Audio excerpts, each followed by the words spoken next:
Savannah. Welcome to my new series, starting a coffee roasting business in my 20s. If you clicked on this video, I'm guessing you are a girl who's trying to start a business. Maybe it's coffee, maybe it's not. I assume that because I also scour the internet for girls my age and my stage of life who are trying to write their own story. So that's why I'm here today. I thought it'd be good to give a little intro and then jump into what my workday looks like as of right now. So let's get started. A little context, I am 27 years old. My coffee journey started my senior year of high school. I actually got a job at a local coffee shop as a barista. I've always wanted to start a business. I've had many little side hustles. It's just something I've always been interested in, something I knew I was going to do. In college, I worked as a barista at Starbucks, and I enjoyed my time there. After I graduated college, I was back home, and I had a friend who wanted to get into roasting. We did that for a bit until I got married and moved to Kansas. I kind of stopped, had my daughter. It was through postpartum that my world fell apart. I went to therapy for the first time. I was kind of sorting through my identity again, what I believed. Everything was very disoriented. The culture that I had put myself in, the community that I was still in, was not very encouraging of autonomy. And I was just feeling really lost. And my therapist actually, which was very frowned on in the community I've left, she really helped me in a lot of my power back and a lot of my autonomy back, and really encouraged me to do something for myself.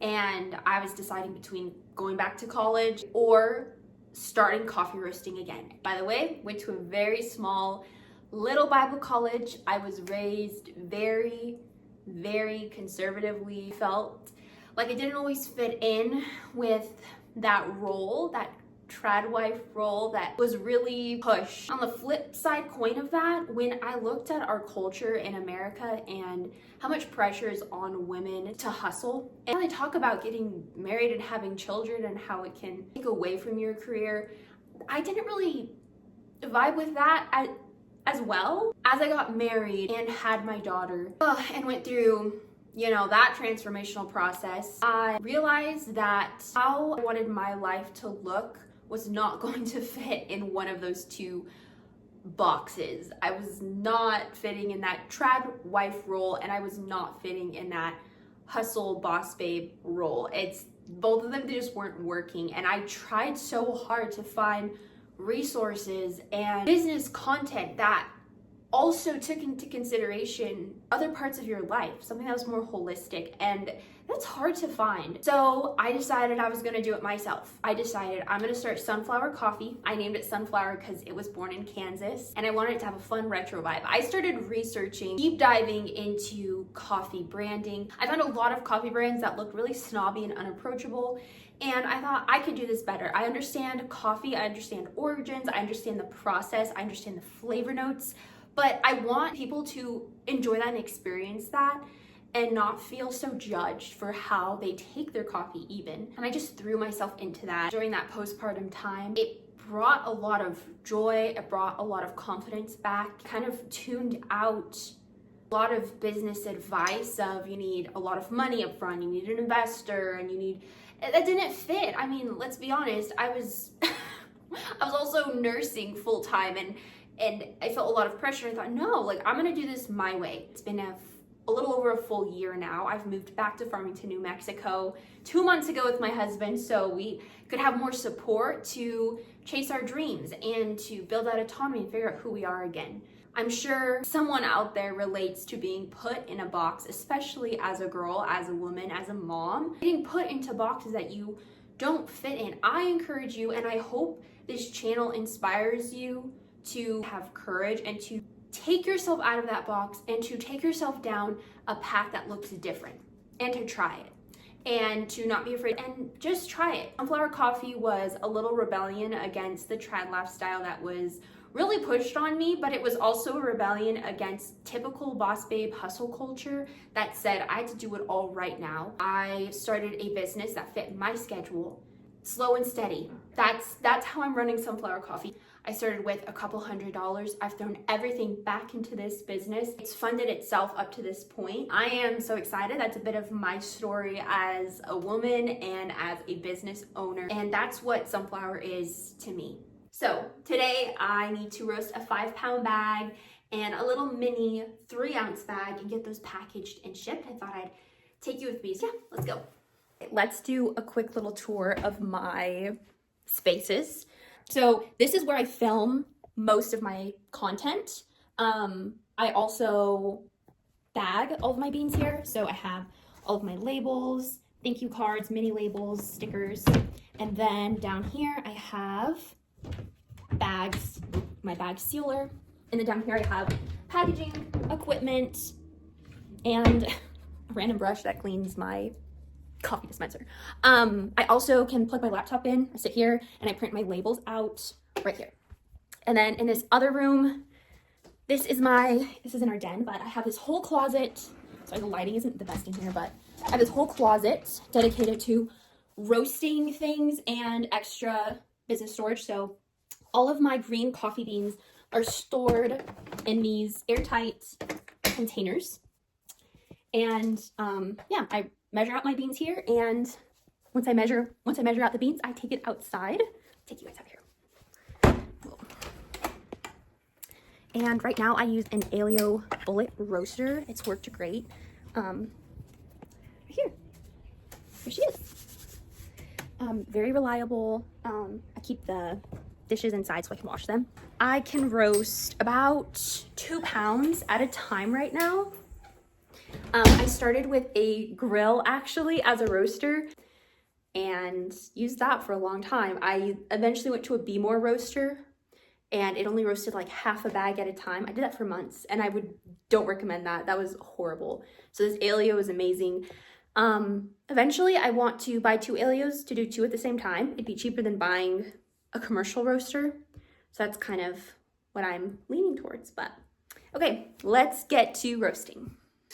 I didn't even tell you what I was drinking. This is a salted honey Brazil iced latte. I usually use our Brazil. It's our signature espresso. It is so good. I drink this every day and I love salted maple, but I kind of got tired of that. So I switched over to salted honey and it's been so good. Normally to prep for my roasting, I take off obviously all my jewelry. I put my hair up, I wash my hands, and then I go preheat the roaster. So we grab my laptop and we'll preheat the roaster. There's an app that the Bullet comes with, or like a software, I mean, and you can look up recipes that have worked for other people. And we just tested them until we found one that we really liked, and now we put on repeat. And that's how I'm able to keep such consistency with the roast, is because we do it in such small batches. I test every batch. And yeah, I've got it down to a science. So consistency is really important, especially working with coffee carts and other coffee businesses who are selling your coffee. They rely on your consistency. So that's like one of my #1 values as a coffee roaster business is consistency is really important to me.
pretty easy day. I've got my coffee all packaged up and I'll be shipping it out later. Thank you so much for clicking on this video. I'm excited to take you guys along this journey with me. My next business goal is to be hitting 4K in sales a month. So yeah, if you'd like to see that happen, come along. Farmers market season is just around the corner and I'm going to be slammed. A full-time job is coming. So I'm gonna be starting to prep for that.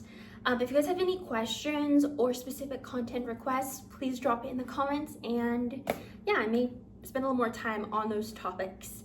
But yeah, I will see you guys next Tuesday. Bye.